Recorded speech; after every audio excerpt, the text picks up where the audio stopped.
Good morning to everyone, and we have been discussing a series of lectures on Indian economy. In relation to that, today we'll discuss the state of Indian economy or the state of various sectors of Indian economy at the time of independence, right?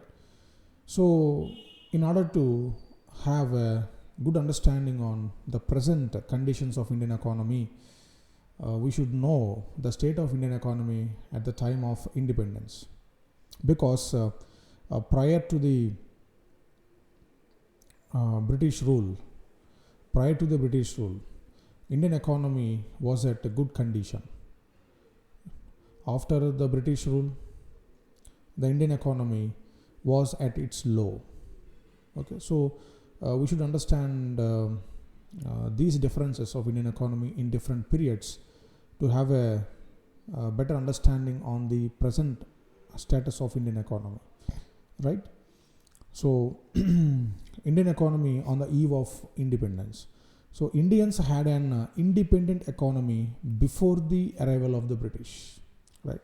So, before the arrival of the British, Indian economy was independent.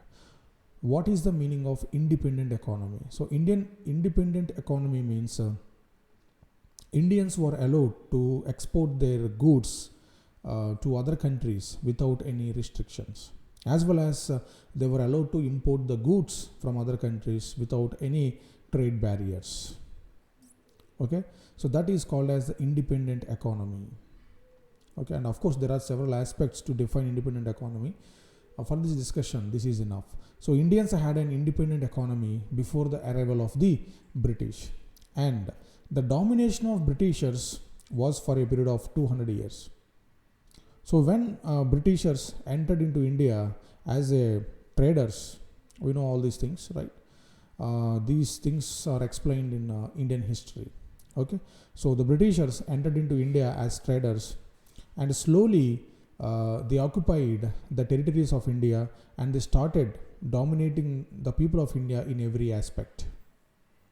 Right, so the domination of Britishers was for a period of 200 years. So in these 200 years, they had transformed or they completely deteriorated the Indian economic system, and they pushed most of the Indians into poverty.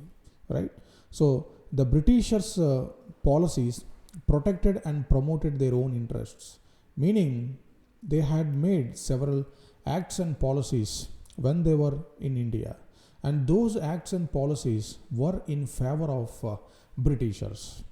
Okay, so they made such policies in order to benefit the industries back home, right? So ultimately, India transformed into supplier of raw materials and consumer of finished goods. So prior to the invasion of Britishers, India used to export silk and cotton cloths, which are handmade to the entire world. And India used to earn good profits, and the Indian economy was flourishing at that point of time.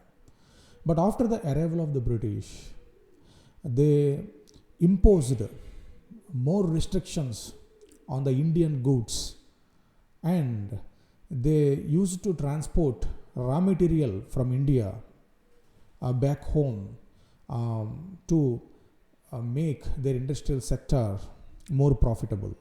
So this led to the deterioration of Indian economic system. Okay, so in this way, through their policies, they made India as a mere raw material exporter, and they made India as a consumer of their products, right? So in that way,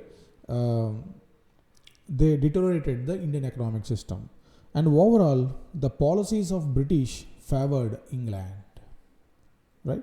So ultimately in 1947, British transferred power back to India. So due to our freedom struggle and Indian national movement, right, and great pressure on British, they gave back our independence. They transferred power to us in 1947.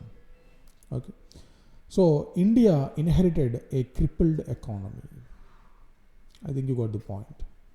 An economy where all the sectors were in the condition of deterioration, right? So India inherited a crippled economy from the Britishers, and there was a great challenge before the then government to take forward the Indian economy from at its low point. Okay, so now we will analyze the state of various sectors of Indian economy at the time of independence, right? So in this we will discuss the state of agriculture sector, the state of industrial sector, and the state of foreign trade or foreign sector, and the state of occupational structure, meaning how the workforce was distributed at the time of independence, and the state of infrastructure and state of demography. Okay, so why we should learn the state of all the sectors at the time of independence? Here the point is, if we understand the conditions of Indian economy at the time of independence, we will be able to appreciate the present conditions of the all the sectors of Indian economy in a comprehensive way. Okay, right. So in the next lecture, I will discuss the state of agriculture sector in India. Okay, right. Thank you very much.